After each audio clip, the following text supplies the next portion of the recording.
Hoy te voy a mostrar algunos de los peores ejemplos de la ineptitud en la programación de videojuegos, donde los desarrolladores crearon pesadillas digitales que desafían toda lógica. Esto es ¿A que no sabías?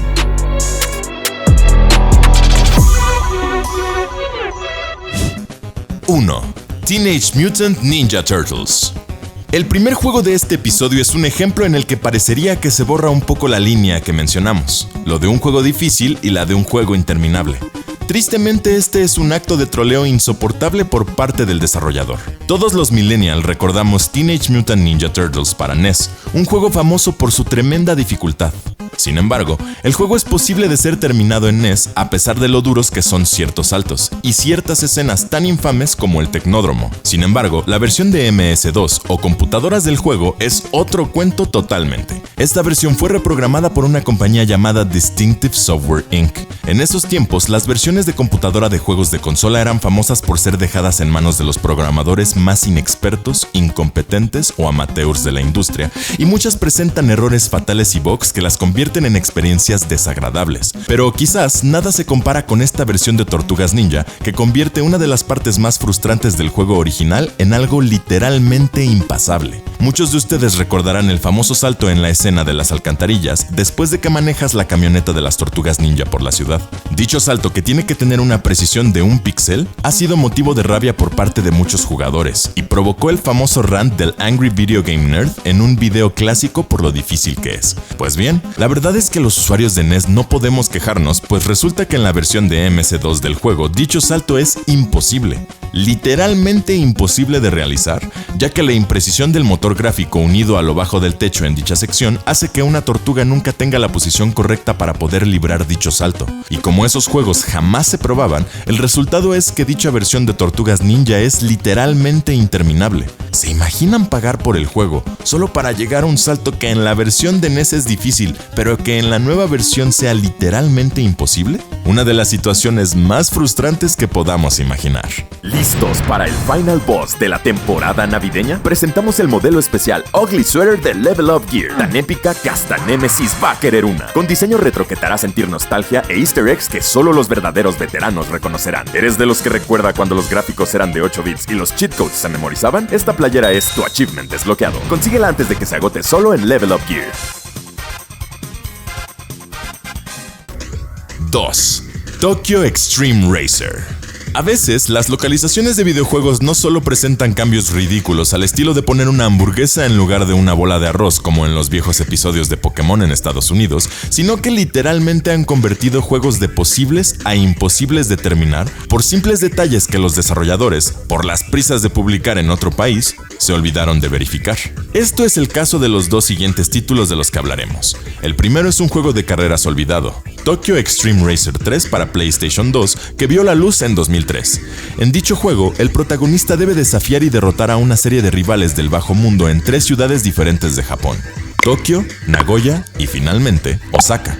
Cada carrera te da dinero y prestigio y eventualmente cuando llegues a las calles de Osaka, el lugar más duro de Japón, serás el dueño de una enorme fortuna.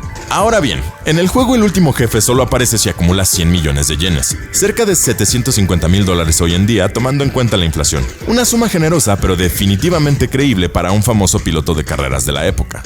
La cifra máxima que puedes acumular en el juego es, por tanto, truncando el número, 999 millones de yenes. El problema es que al traducir el juego al inglés, poner un letrero de 999 millones de dólares como total le pareció exagerado al equipo de traducción. Recuerden, era la época en la que $1 sí valía algo. Así que, alegremente, bajaron la cifra máxima que puedes acumular a $99,999,999, quitándole un cero a la cifra máxima original. ¿El problema? Olvidaron quitar el requisito del jefe final de la versión japonesa, que pide $1 más para poder retarlo, o sea, 100 millones de yenes. Así, la versión norteamericana del juego es interminable. Un verdadero chasco provocado por un solo cero, aunque en este caso, no un cero a la izquierda. 3. I have no mouth and I must scream. El siguiente es un caso más de censura política que de un cambio de moneda que salió mal.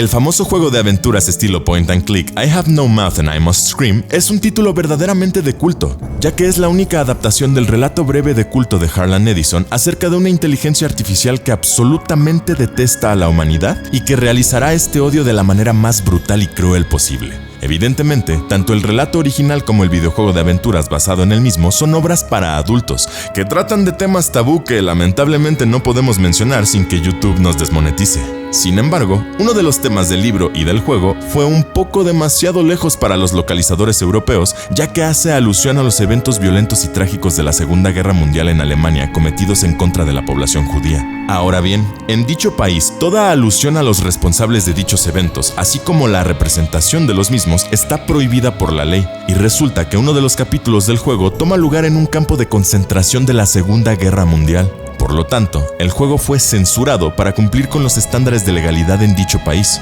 Pero el problema es que el juego no puede terminarse en la dificultad más alta sin pasar dicho capítulo, lo que significa que la versión alemana y francesa, por cierto, de I Have No Mouth and I Must Scream es esencialmente interminable, gracias a la corrección política y a la censura.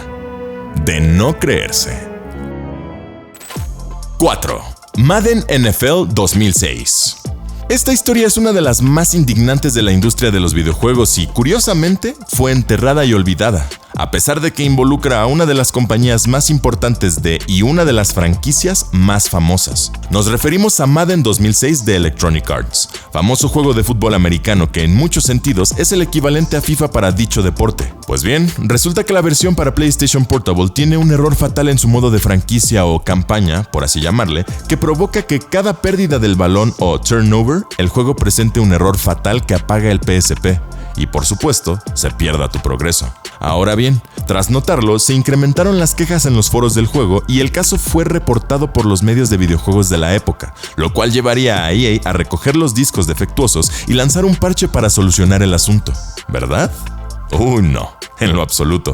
La respuesta de EA, literalmente recogida por los medios de la época, es háganle como puedan, o en el original, deal with it, casi como el meme que estaba de moda por entonces. Un acto de traición que no carece de precedentes para EA durante esos tiempos, pero que resulta el colmo de la villanía para una compañía acostumbrada a hacer el mal.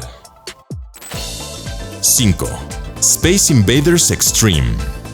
El Nintendo DS es una consola recordada con cariño no solo por sus excelentes títulos originales, sino por sus versiones portátiles de clásicos de otros tiempos, algunas veces muy mejoradas, como el legendario Space Invaders Extreme.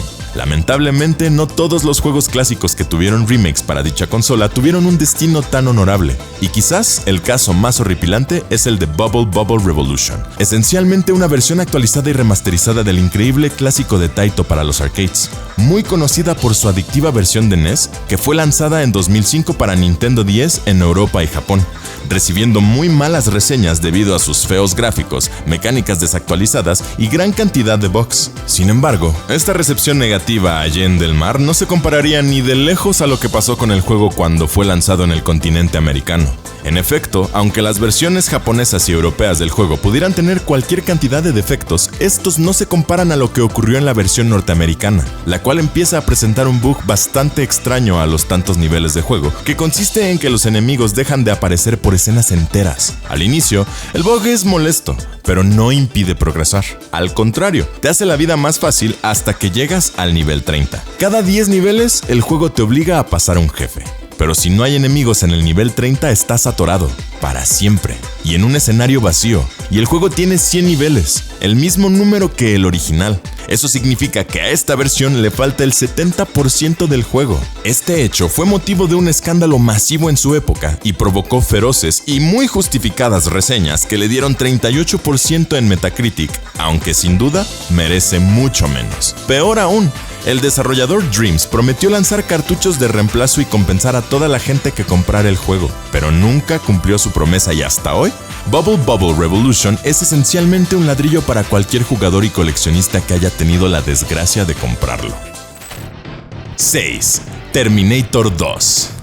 En realidad, el problema no era el juego, pues su versión para el Commodore 64 normal es una adaptación bastante decente de una de las películas más taquilleras de todos los tiempos, y que incluso evoca sentimientos de nostalgia en algunos de los jugadores de los 80. El gran problema es el asunto más absurdo e inimaginable que hacía que el juego fuera, efectivamente, injugable en la versión GS de la consola, y que te aseguramos que no conoces. ¿Cuál era la razón? Muy simple y muy vergonzosa. Resulta que Terminator 2 era un simple port de la versión del juego para el Commodore original. Básicamente, el Commodore 64 GS era una versión consolizada del Commodore normal, con un joystick en lugar de un teclado y que se conectaba a cualquier televisor en vez de a un monitor.